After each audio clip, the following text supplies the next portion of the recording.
Bioimpedance analysis. A great way to measure your health. Love this way of monitoring your health. We've been doing it for over 20 years. We were really mocked at first for doing the BIA because nobody really knew what was doing, but that's what happens when you're at the forefront of technology. But really, even back then, over 100 independent studies had corroborated why we were doing this. It's used in hospitals, it's used in research settings.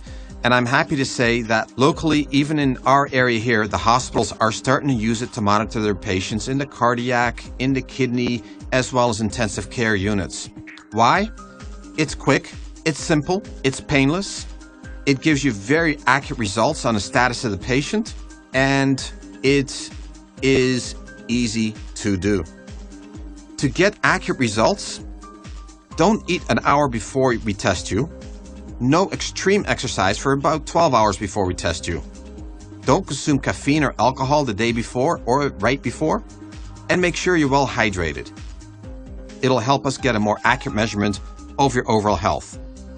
So what is the BIA? It really is an overall measurement of cellular health. And from time to time, it will give us an assessment which way your health is trending. How are the nutraceuticals working? How's lifestyle therapy working for you? How's lifestyle changes doing? So, what does it measure? Let's go through the phase angle. Phase angle is like a GPA of overall health. It really measures aging stress within a cell, or oxidative stress. It drifts downward as we age, of course. Our goal is to try to keep you over 5, because less than 5, there's more cells dying than being regenerated. In fact, this number was used in Boston University Medical School to predict death 6 months before it happens with AIDS patients, within a 2-week time frame. That's how accurate phase angle can be. So you want to look at it as aging stress, oxidative stress. Higher, better, lower, bad. Muscle mass is also a very important biomarker, accurately measured by the bioimpedance analysis. Now, why is muscle mass important for health? It's not just for looks, not just for strength. It drives metabolism, your energy. It regulates your hormones. It helps testosterone levels. It's a reserve for energy, for sugar, and it soaks up your toxins. And you know what? It doesn't respond to just exercise. Nutritional status affects your muscle mass a lot. If you have malabsorption problems or not consuming enough proteins, muscle mass will decline. If you have a flare-up of any kind of inflammatory condition, Crohn's, ulcerative colitis, anything like that, muscle mass diminishes because it's used as part of the immune system to fight inflammation. And your body will literally sacrifice some of your muscle mass to help fight the battle within your body. So it is affected by your overall state of being, and is therefore an accurate, important biomarker of your health. Another thing that we can measure is your metabolic rate. Your metabolic rate is the rate that your body's metabolism burns calories at rest, and it's like being at sleep for 24 hours, and how many calories do you burn in that 24-hour period? That's what we're measuring. Of course, when you move about and you exercise, that number goes up.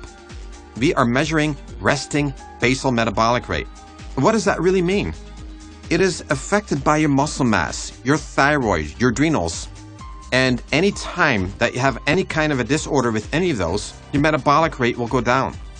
So if you have a thyroid issue, yes, your metabolic rate goes down. The higher the number, the better, of course. With males, I like it to be above 1800. Ideally, 21, 22, 2300. That gives you what we call organ reserve, which allows us to take a few punches in life. Another important biomarker, body fat. BIA accurately measures body fat. It goes way beyond the ordinary ways of measuring body fat like you find in a gym. You really want to be around 15 to 22% on this one. Once you start going over 22%, it becomes somewhat inflammatory. When you're over 30%, it is very inflammatory. You've got angry fat.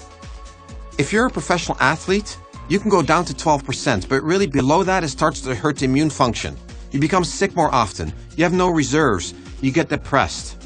It is a very common fact that professional athletes that are regularly below 12% are chronically depressed. Body fat is very important for making hormones, maintaining your skin. It is important for brain function, and you don't want too much of it either because it becomes inflammatory and it can take you down. Total body water is another important marker. You for sure want that number to be over 50% and ideally 60 to 65. Joint health, skin health, brain health, and organ function all declines when you are dehydrated. It is one of the more common nutritional deficiencies that I see at DBC. In fact, it may be the most common nutritional deficiency that I see. Hydration is important. If you've been chronically less than 50%, it takes 2 to 3 months of rehydration to rehydrate your cells. They're no longer used to being all plumped up like grapes. It takes a while to get them plumped up. So lots of water for a long time is critical to get it over 50%. Again, the ideal 65%. What may be even more important than total body water is where the water is. We call this water compartments. Some of the water should be inside your cells and some of your water should be outside your cells. Think of your cells like grapes. Most water should be inside your cell, inside the grape. Some outside.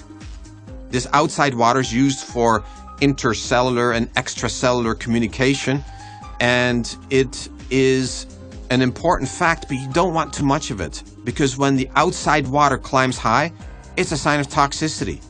It's a sign of cell membrane breakdown. It's a sign of inflammation. So you want at least 60% of your water inside your cells, 40% outside. Really the ideal for males is about 37 to 38% water outside your cells. That's called extracellular water. And about 60 to 64% of your water inside the cells. So this number is probably the most accurate number for measuring inflammation. It is extremely sensitive, and I love using this to measure my patients' toxicity and inflammation. We use it to see which way your health is trending. So I've covered some of the more important biomarkers that the BIA does for us. It does more, but these are the ones that I want you to watch. These are very important biomarkers of health. Let's check them regularly and reference our DBC resource page for more information regarding the BIA.